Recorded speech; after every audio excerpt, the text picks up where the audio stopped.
Greetings, my friends! Today I present for you a masterclass on Peacock feather embroidery.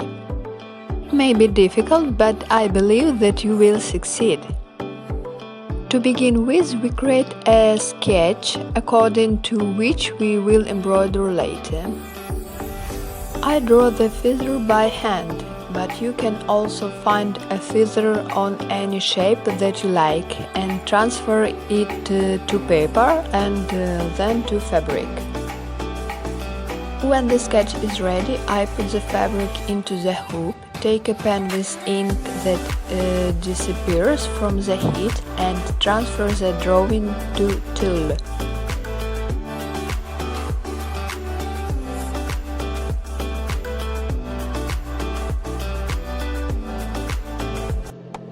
And now we will talk about the materials you will need to embroider such a beautiful feather.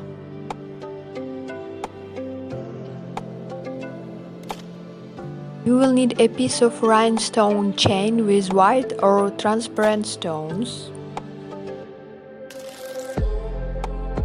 Also need a large stone in the frame for the central part of the feather. I took a milky stone. Round milky glass beads are sewn around the stone. This is followed by a piece embroidered with small glass beads number 9.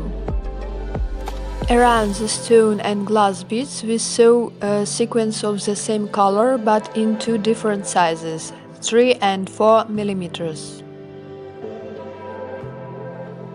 At the end of the main part of the feather we use Czech milk beads number 9.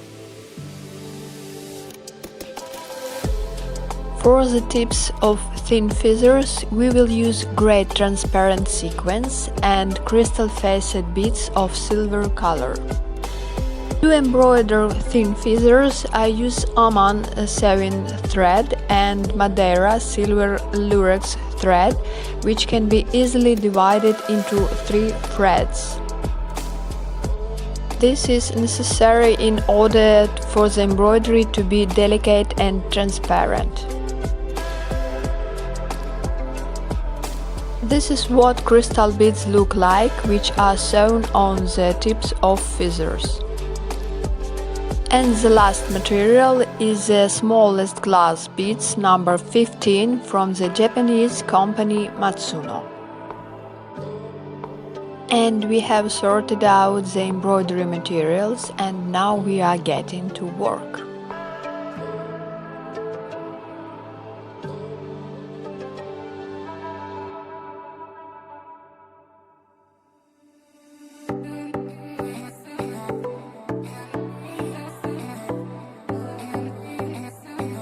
I want to note that in process of work I do not always manage to use all the materials that I like. It happens that they look good in packaging, but in embroidery they contradict each other. Therefore, do not be upset if you have to exclude something. For example, in some places I wanted to use ostrich feathers, but in the process of embroidery it became clear that I would not use them. So, we fasten the thread and begin to sew the central stone. Do not be lazy to sew it twice to keep it better.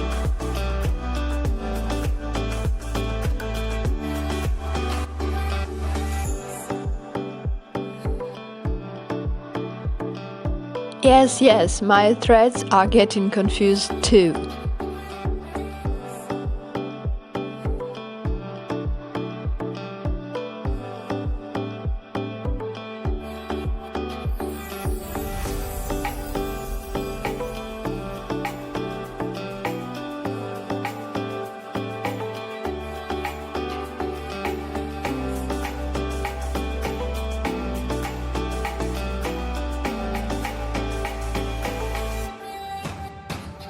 After the stone is sewn, we take a rhinestone chain and cut off a piece of the length we need.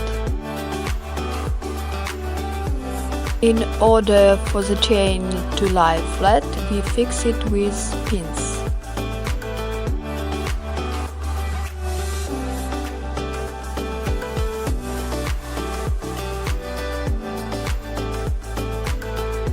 We fix the chain with a double thread, fixing each stone. This is necessary in order for the chain to hold tightly on the fabric.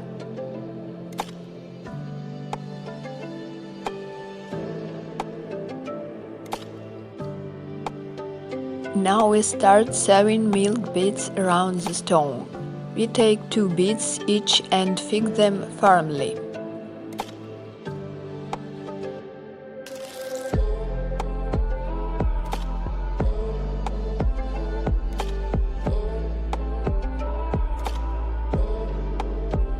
When the first row is ready, we take smaller silver beads and sew them between the large beads.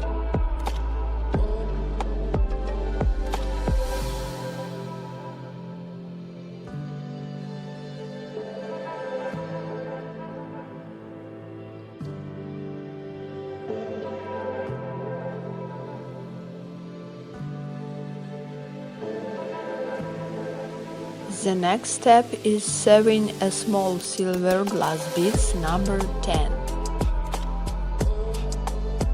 We sew the glass bead in a chaotic manner, each bead at a different angle.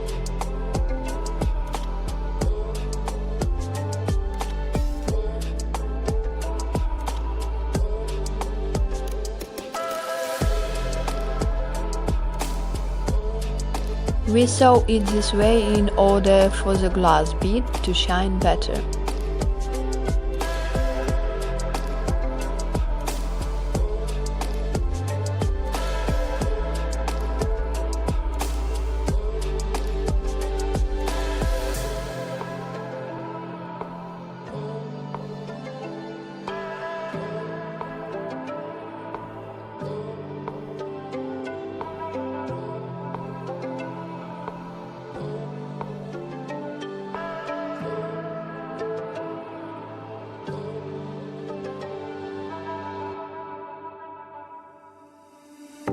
The contour may fade a little over time, so it is necessary to update it from time to time.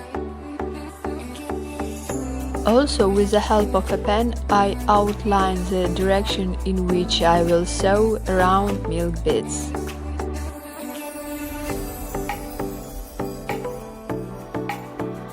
I started sewing beads from the base of the feather, but you can also start from the very top of the feather.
When sewing on 4 or 5 beads, do not forget that they must be additionally fixed.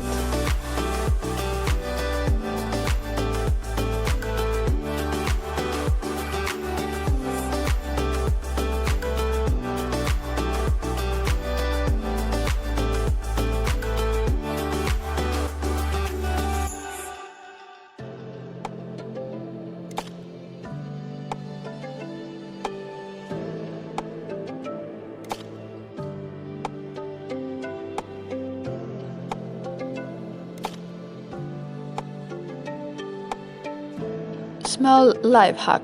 To get a smooth contour on both sides, you can sew with 2 needles at once, sewing beads on both sides in turn.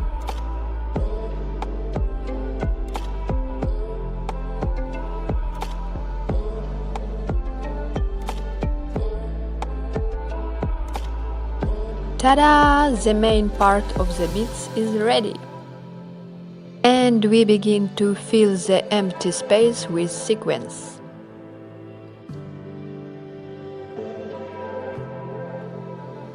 We start from the top and move down.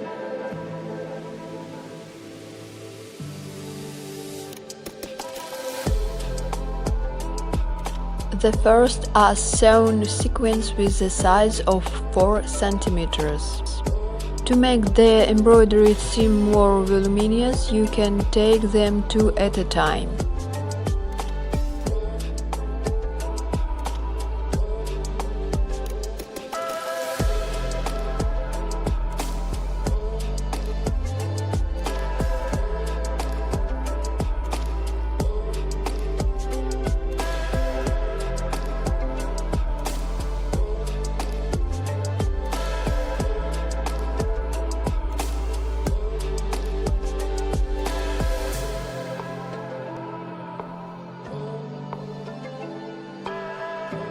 Closer to the end of the empty space, we sew the sequins with a size of 3 millimeters.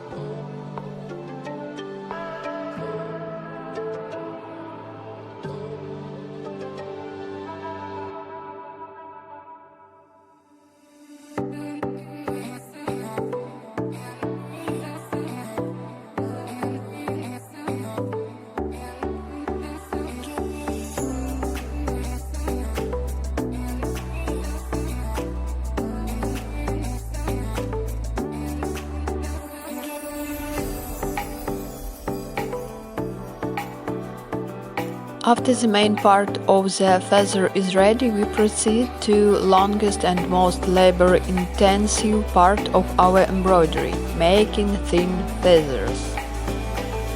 For this part of the work, I use a hook from Lanoil embroidery, but such subtle elements can be embroidered with a needle too. To do this, you need to use a seam called a back needle. It's long and painful, but the result is worth it.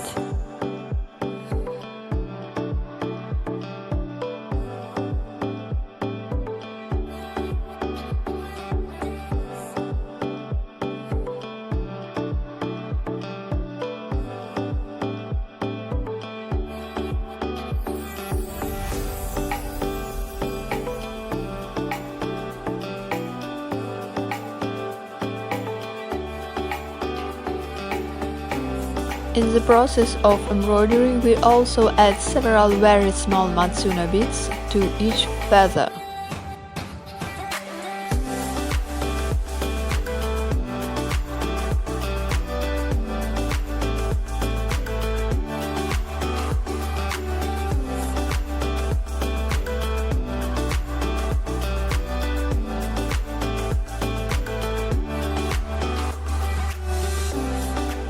We finish each line with a sequin or a crystal bead.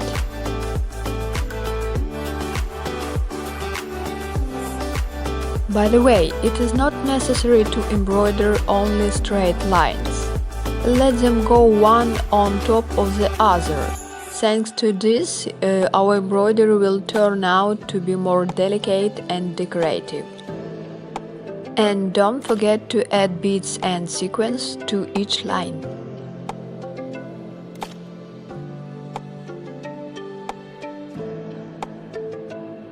Oh, and by the way, if you still don't own the Lunable hook, now is the time to master it.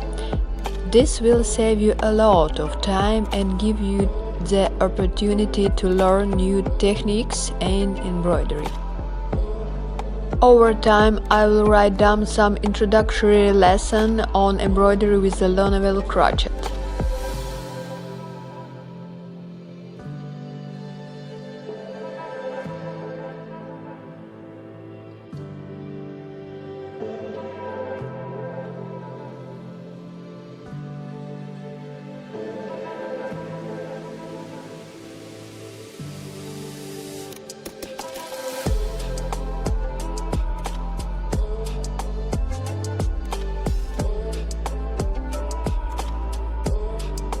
Well, the main part is almost finished.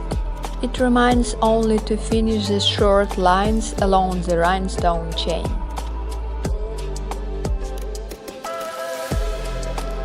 In conclusion, we take the smallest glass bead and close those places where the ending of the lines are visible. In addition, it will add extra shine to our feather. We sew the glass beads around the main part of the feather and along the rhinestone chain too.